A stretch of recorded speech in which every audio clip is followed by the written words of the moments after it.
Imagine un peu l'histoire comme suit. C'est l'histoire d'une femme qui vit dans sa maison. Donc dans sa maison, elle est heureuse, elle est seule, elle vit avec ses enfants, donc elle est dans la maison. Et un jour, il y a des personnes extérieures à sa maison, extérieures à son environnement, qui lui ramènent un concubin. Un concubin avec qui elle doit partager sa maison de force, qu'elle le veuille ou pas.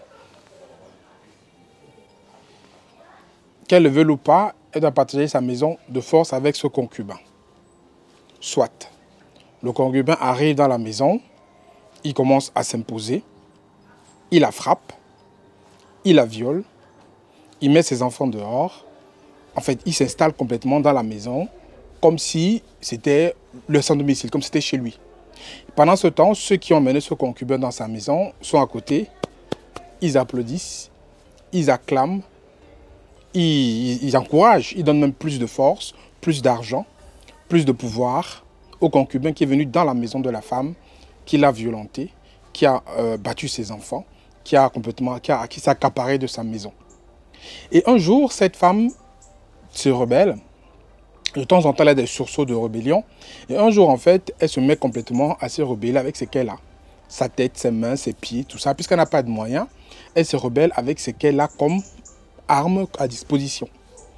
Et en ce moment-là, les autres personnes qui regardaient pendant qu'elle était violée, maltraitée, meurtrie, crient au scandale.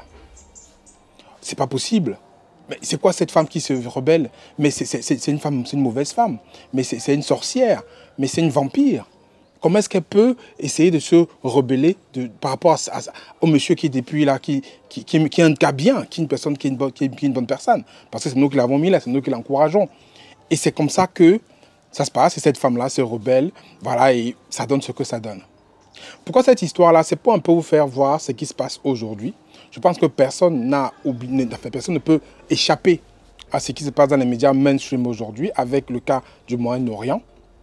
On dirait en fait qu'il y a des vies qui valent plus que d'autres vies. On dirait qu'il y a des pays qui ont le droit d'agresser d'autres sans rien attendre comme sanction, alors qu'il y a d'autres pays qu'on ne peut pas agresser. C'est comme si les vies des personnes ne se valent pas.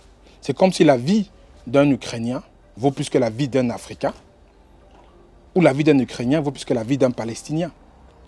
On a tous vu comment les Ukrainiens, quand ils ont eu cette attaque de la Russie, comment ils ont été accueillis en Occident. De l'autre côté, on voit comment on rejette complètement les migrants qui viennent d'Afrique. Et c'est le cas aujourd'hui où on voit comment il y a eu cette attaque qu'on qualifie de terroristes du Hamas en Israël. C'est une attaque qui est bien sûr à dénoncer, à condamner. Parce que comme je dis, toute vie se valent d'un côté ou de l'autre. Moi, je ne soutiendrai jamais une action qui amène à ôter la vie d'un être humain. Que ce soit d'un côté comme de l'autre, c'est-à-dire côté État hébreu, comme côté palestinien. Toute action violente qui amène à ôter la vie de quelqu'un et à condamner. Mais quand on contextualise ça, c'est un peu l'histoire que je racontais en introduction de la vidéo, on peut comprendre. Effectivement, ils sont acculés comme cette femme qui était chez elle, on lui imposait un concubin, qui était violé à longueur de journée, et qui à un moment s'est senti acculée et a pu se défendre ce qu'elle a trouvé comme arme pour se défendre. Et c'est très étonnant aujourd'hui que les personnes qui soutenaient le mari qui la violait aujourd'hui sont les premiers à la condamner, à la traiter de tous les noms. Il faut juste suivre ce qu'il y a comme information par rapport à cette attaque qui est bien sûr odieuse. Mais on dirait en fait que les gens ont fermé les yeux pendant des années du fait que l'État hébreu n'a pas du tout respecté les accords de l'ONU. Il n'a pas du tout respecté les 3 zones qui avaient été définies par l'ONU lorsque on a créé l'État hébreu en 1900. Je crois qu'après la Deuxième Guerre mondiale, il y avait une zone arabe, une zone juive et une zone internationale. Tout ça, rien n'a été respecté. Tous les accords qui ont été définis pour qu'il y ait une solution à 2 États ont été complètement ignorés. Et tout récemment encore, il y a eu une grave aggravation des colonisations dans les territoires palestiniens, d'où le terme de territoire palestinien occupé. Parce qu'effectivement, la colonisation juive, en fait, est plus présente là-bas, alors qu'elle ne devrait pas être. C'est les territoires palestiniens, mais ils sont occupés par des colons. Donc tout ça, ils ont laissé, ils ont vu, ils n'ont pas parlé. Aujourd'hui, à ce qui se passe avec cette attaque qui n'a échappé à personne, tout le monde crie au scandale, tout le monde fustige les Palestiniens. Et ce qui m'embête, en fait, c'est qu'il y aura une punition collective. Elle est déjà présente. Ils ont coupé l'eau au niveau de Gaza, ils ont coupé l'électricité. Du moins, il y a une totale injustice, en fait. Après, il faut bien sûr attaquer et condamner ceux qui font ces actes terroristes. Il faut les traquer, il faut les poursuivre. Il faut éradiquer le terrorisme dans le monde en général, pas que au niveau du Moyen-Orient. Mais il faut se poser de bonnes questions. Le contexte, en fait, de l'émergence de cette haine. Parce qu'aujourd'hui, en termes d'autorité qui peut discuter, négocier de façon calme, il n'y a plus personne. Je crois que ça fait 17 ans qu'il n'y a pas eu d'élection au niveau de la Palestine. Donc il n'y a pas d'interlocuteur en face avec qui on peut discuter. L'État hébreu a affaibli la Palestine et il n'y a personne en face avec qui on peut causer. Donc, mais par contre, ils sont continuellement agressés, acculés. Et moi, je dis que ce qui arrive est arrivé, c'est condamnable, on peut le dénoncer, mais on peut contextualiser. Et c'est le cas, on peut juste pour extrapoler dessus, parce que ça ne peut pas nous échapper. On va dire qu'on se soucie pas dans les communes des autres, dans les pays des autres, qu'on doit juste le concentrer sur notre communauté. Mais ça ne peut pas nous échapper. Parce que ce qui nous arrive, nous, en notre propre noir. On a même vu en Israël comment est-ce qu'ils ont traité les manifestants érythréens qui ont manifesté là-bas. Ils se sont fait complètement bastonner et renvoyer chez eux illico presto. Donc, quand on dit toujours ce qui se passe dans un coin du monde, peut avoir n'est pas dans notre coin du monde.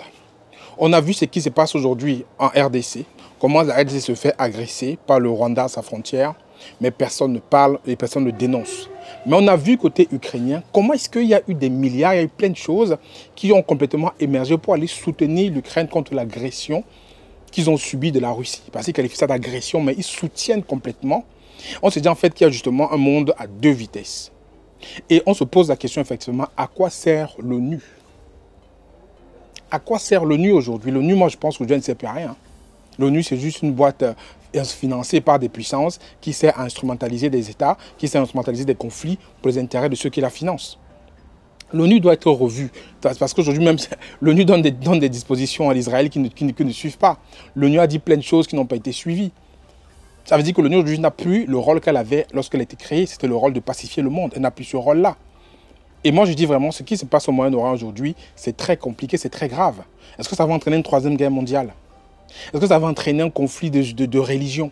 Parce que derrière, lorsque l'État hébreu va agresser l'État palestinien comme ça, les musulmans, est-ce que les autres pays solidaires de la Palestine vont laisser faire?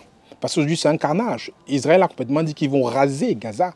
Ils sont en train de bombarder depuis. Et de l'autre côté aussi, l'organisation Hamas est en train de complètement de tuer à tout. En fait, c'est une guerre qui va, je crois que c'est une escalade. Dieu sait comment ça va se résoudre, comment ça va se passer. Mais c'est quand même terrible ce double langage des personnes qui soutiennent l'État hébreu. Après, je pense qu'ils sont dans leur rôle, mais ils ne dénoncent pas le contexte qui a fait qu'on en arrive là.